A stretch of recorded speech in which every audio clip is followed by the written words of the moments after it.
Shalom, selamat pagi saudara yang terkasih. Senang sekali bisa bertemu kembali dengan Renungan Pagi Spiritual Life.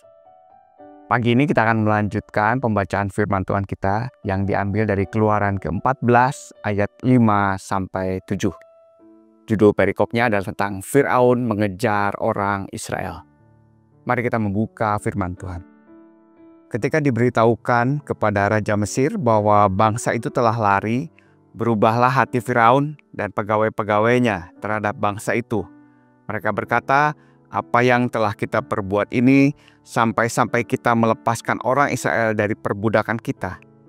Kemudian ia memasang keretanya dan membawa serta rakyatnya.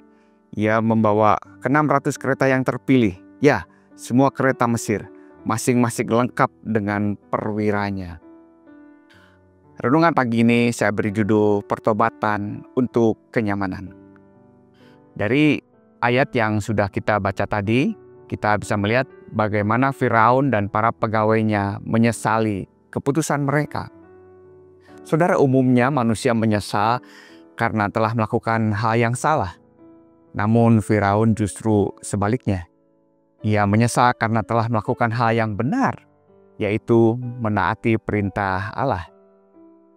Ketaatan Firaun bukan lahir dari kesadaran atau pertobatan yang sejati, melainkan karena terpaksa dan diliputi oleh ketakutan terhadap tulah-tulah yang Allah timpakan atas Mesir. Kita telah membaca bagaimana Firaun berulang kali melakukan hal yang seperti ini.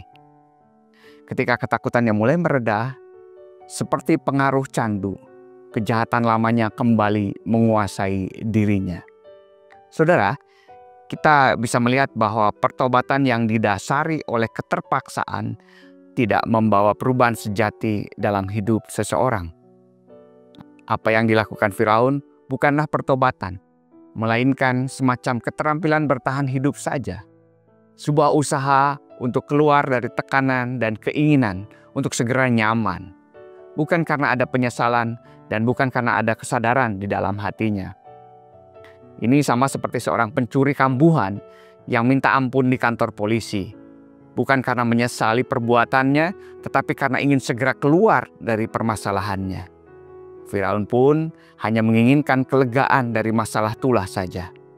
Pertobatan palsu seperti ini tidak menyelamatkan, tapi justru membawa malapetaka yang lebih besar bagi dirinya dan bagi bangsa Mesir.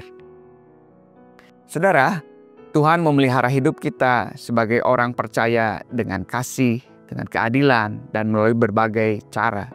Jadi bisa jadi dalam kasih-Nya Tuhan mengizinkan kita harus berada dalam situasi darurat karena konsekuensi menanggung sebuah kesalahan, agar kita lebih mudah menyadari kesalahan dan bertobat dengan sungguh-sungguh. Tujuan Dia adalah agar kita mengalami perubahan, yaitu meninggalkan perbuatan lama yang tidak berkenan dan beralih kepada cara hidup yang baru, yang berkenan di hadapannya.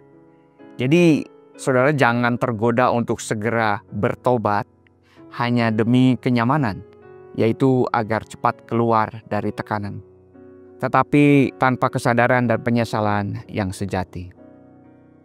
Dalam perjalanan keselamatan kita, Allah menghendaki agar hidup kita makin dewasa dan selaras dengan kehendak-Nya melalui proses pengudusan yang terus-menerus terjadi dalam kehidupan kita. Pertobatan yang hanya demi kenyamanan bukanlah pertobatan yang sejati. Pertobatan sejati ditandai oleh kehidupan yang benar-benar berubah. Jadi saudara, saat berada dalam keadaan yang sulit, misalnya karena sebuah kesalahan, itu adalah sebuah kesempatan yang baik untuk memeriksa kembali kehidupan saudara. Kesadaran akan kesalahan jauh lebih berharga daripada keinginan untuk segera terlepas dari himpitan. Sehingga pada saat saudara menyatakan pertobatan, itu benar-benar lahir dari sebuah kesadaran dan karena sebuah penyesalan yang sejati. Dan tentu saja kita tidak melupakan bahwa Roh Kuduslah yang memberikan teguran dan pengertian dan dorongan bagi batin kita. Mari sejenak merenungkan firman Tuhan pagi hari ini. Biarlah saudara bisa memeriksa batin saudara dengan tenang. Dan biarlah Roh Kudus menolong saudara.